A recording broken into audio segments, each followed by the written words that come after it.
என்னதான் how to get சக்ஸஸ்னு நிறைய books videos வந்தாலும் நம்ம பண்ணுற வேலையில் தோல்வி வந்தால் ஃபஸ்ட் டைம் சரி மறுபடியும் ட்ரை பண்ணலான்னு யோசிப்போம். செகண்ட் டைம் சரி தப்பு எங்கேன்னு பார்த்து கரெக்ட் பண்ணி பண்ணுவோம். தேர்ட் டைம் கரெக்ட் பண்ண இடத்துல தப்பு வராமல் நீங்கள் எக்ஸ்பெக்ட் பண்ணாத இடத்துலேருந்து தப்பு வரும். ஃபோர்த் டைம் நமக்கு இது செட் ஆகாது, மற்றவங்க சொல்கிற மாதிரி நம்மளால் இது முடியாத போல் அப்படின்னு டிசைட் பண்ணி அவங்களே அதை கைவிட்டுருவாங்க. மென்டலாக வீக் ஆகிடுவாங்க. நம்ம படித்ததில் ஒரு பாயிண்ட் கூட எக்ஸாம் எழுதும்போது எப்படி ஞாபகம் வராதோ அப்படி தான் மைண்டு பிளாங்காக இருக்கும் தோல்வி வந்தால்.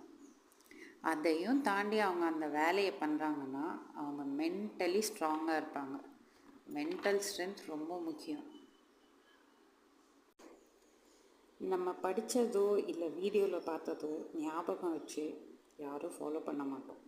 மென்டல் ஸ்ட்ரென்த் இருக்கிறவங்க ஃபெயில்யூரை பார்த்து பயப்பட மாட்டாங்க. நம்ம ஒவ்வொருத்தரும் மென்டல் ஸ்ட்ரென்த்தை கண்டிப்பாக வளர்த்துக்கணும்.